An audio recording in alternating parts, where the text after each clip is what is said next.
Hello, welcome to back your channel. तो आज हमारा ये है समांतर श्रेणी का चौथा भाग। इसमें हम पढ़ेंगे इन प्रश्नों को जिसमें 3 स्टेटमेंट टाइप प्रश्न हैं। इन प्रश्नों को हम मौखिक नहीं ओरली सही समझेंगे और आपको लिखने का व्यू अपने हिसाब से करना होगा। हम इनमें इन 3 प्रकार के सवालों का और अध्ययन करेंगे जिसमें ए हमें दिया जाएगा, ए और डी दिए गए होंगे और हमें प्रथम पद और सर्वांतर निकालने होंगे। चलिए तो हम चलते हैं अपने नए प्रकार के सवालों की ओर। इन प्रश्नों की टैगलाइन आपको वीडियो के थंबनेल पे मिल जाएगी।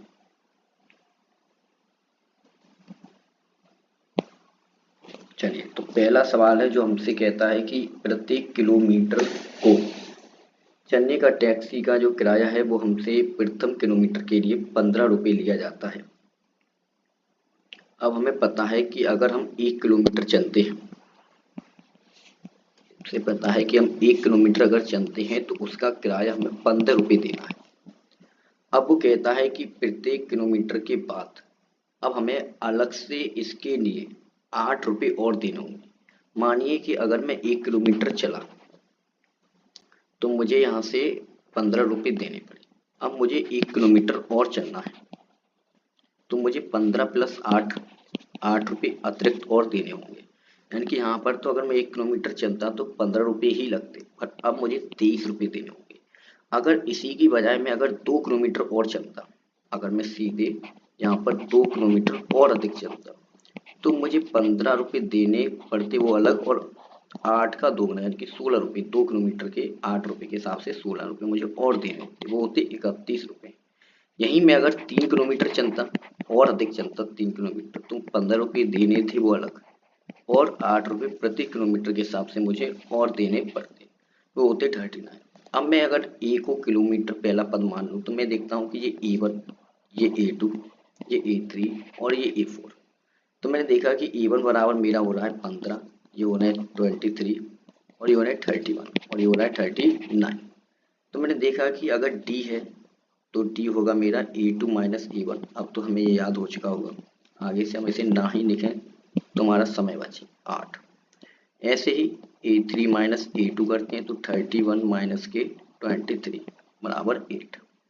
अब यहाँ पर जो हमारा होगा वो होगा A4 माइनस के A3, ये है 39 माइनस के 31, ये है हमारा 8। हमने देखा कि ये ऐसे ही हमारे पद यहाँ पर बन गए।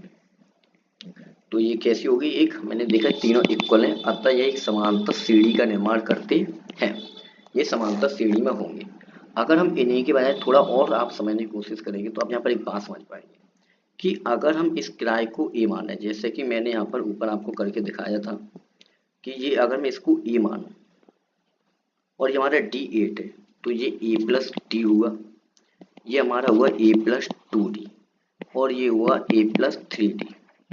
तो हम इतने जो 3 भागों में पढ़े हैं वो हम यही तो पढ़े हैं कि अगर पहला पद ए है तो उसमें हम उसका सर्वांतर जोड़ दें तो हमें दूसरा पद मिल जाता है, और फिर अगले में और जोड़ दें तो और सर्वांतर अगला पद और मिल जाएगा, यानी कि 2D हो जाएंगे। ऐसे हम जोड़ते चले जाएंगे तो 3D हो जाएंगे, और ऐसे हम n तक जाएंगे तो हर एक पद में एक कम जुड़ रहा है। जैसे दूसरा है तो एक जुड़ा, तीसरा है तो एक कम जुड़ा, तो ऐसे ही हमारा लास्ट में पद होगा वो होगा a plus n minus 1 into D.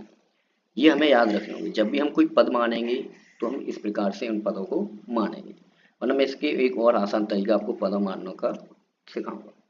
अब हमें एक और सवाल दिया जा गया है। इस सवाल में हमसे कहा गया है कि आपके पास कि एक किसी बेलन में उपस्थित हवा की मात्रा है। जैसा कि हमसे कहा है कि वो एक बेलनाकार आकृति है। हमने कहा अगर वो बेलनाकार आकृति है और उसमें हमें हवा भरी गई है और वो कहता है कि आपको निकालने वाला जो हवा निकालने वाला पंप है वो प्रत्येक बार में बेलन की शेष हवा का 1/4 निकालता है। अब 1/4 निकालता है, निकालने को तो मैं आपको समझा दूं कि जो बेलनाकार है वो उसका आयतन होगा πr²h। पहली बार में वो निकाल लेगा, फिर बचेगा उसमें से 1/4 गया तो वो बचेगा 3/4 πr²h। इन सबको झमेले से करना है, मैं इसे आसान भाषा में ओरली जवाब देना है। तो देखिए कैसे समझने की कोशिश करें। इसको हम ऐसे समझते हैं, मैंने कहा मेरे पास मान लो 100 रुपये है, मैंने तुम्हें इसमें से 1/4 रुपये हर बार में देता हूँ, तो मैंने इसमें से 1/4 दिए तो कितना गया 100 का 1/4, यानी कि 100 माइनस का 25, 75 रुपये बचे, यानी कि मैंने दिया कितना 25। अब मेरे पास बचे 75। अब 75 में से जब मैं 1/4 दूंगा, मान लो अगर मैं 75 का 1/4 करता हूँ, यानी कि मेरे पास ये 75 गुणा 3/4, क्योंकि मैं इसको भिन्न के रूप में सॉल्व कर सकता हूँ। तो मेरे पास ये बचेगा 56.25। अब मैंने देखा कि मैंने दरअसल घटाया कितना। अगर मैंने घटाया कितना है, अगर मैं ये आपको बता दूं तो आप शायद समझ पाए कि हमें करना कैसे है। तो मैं कहूँगा मैंने घटाया 18.75 घटाया 75 में से। तो मैं देखता हूँ क्या मेरी ये बाद वाली संख्या क्या इस वाली संख्या के बराबर है, जो कि नहीं है। तो जब ये नहीं है तो ये समांतर श्रेणी भी नहीं होगी। ऐसे ही मैं और घटाऊंगा तो और पद कम होते जाएंगे। अब एक सवाल और है हमारे पास, एक हमसे और तीसरा स्टेटमेंट में कहा गया है। वो कहता है कि प्रत्येक मीटर की खुदाई के बाद एक कुआं खोदने में आई लागत, जबकि प्रथम मीटर की खुदाई का खर्च हमारे पास 150 रुपये है। और वो कहता है कि बाद में अगर वो 1 मीटर और खोदेगा तो 50 रुपये उसकी लागत और बढ़ जाएगी। तो मान लीजिए मैंने पहले कहा कि मैं 150 रुपये दूंगा 1 मीटर के, मैंने लिए भाई 150 मीटर, 150 रुपये ले रहा हूँ 1 मीटर। अगर मैंने उससे कहा कि 1 मीटर और खोदना है तो मुझसे 50 रुपये और एक्स्ट्रा मांग रहा है। अगर मैं उससे कहता कि 2 मीटर और एक्स्ट्रा हो तो वो कहता कि 50 प्लस, यानी कि अब मुझे उसे पर मीटर के हिसाब से 2 के 100 रुपये और देने होंगे, यानी कि वो मेरे बन जाएंगे 35 रुपये। ये 150 है ना, तो यानी कि 350 रुपये।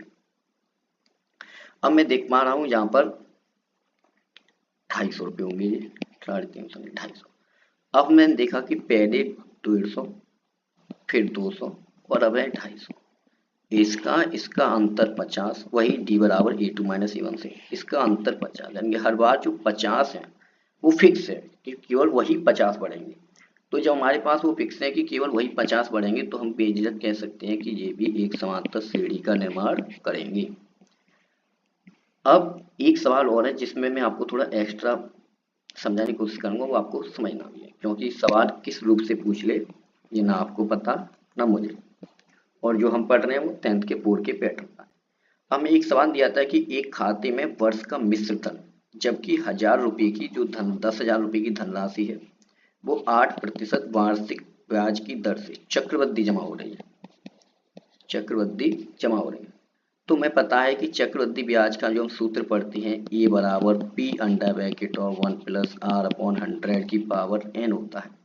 तो हम देखें कि अगर हमें उसमें जो मिश्र धन मिलना है वही तो बढ़ रहा है, तो हमने कहा पी जो होगा वो होगा 10,000 गुणा 1 प्लस पहले वर्ष के लिए इतना होगा, दूसरे वर्ष के लिए जो उसका होगा वो होगा 10,000 गुणा 1 प्लस 8/100 की पावर 2, और ऐसे ही होगा तीसरी वर्ष का।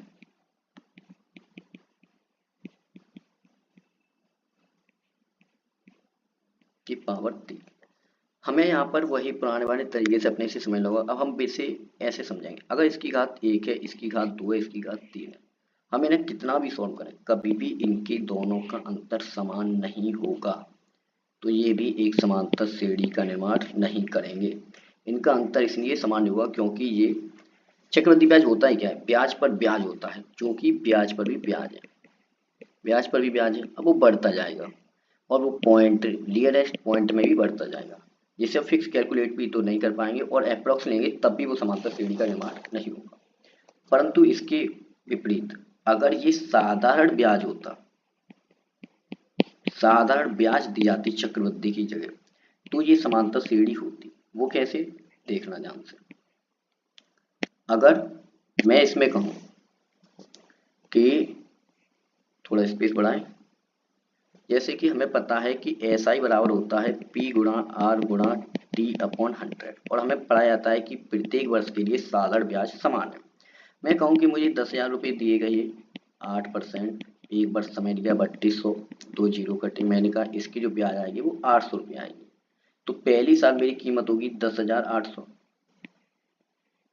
दूसरी साल होगी 11,600, फिर होगी 12,200। तो हर वक्त इसमें जो अंतर होगा वो 800 रुपये का फिक्स होगा, ये 400 होंगे यहाँ। तो ये किसका निर्माण करेंगे, ये समांतर श्रेणी का निर्माण करें। Thank you.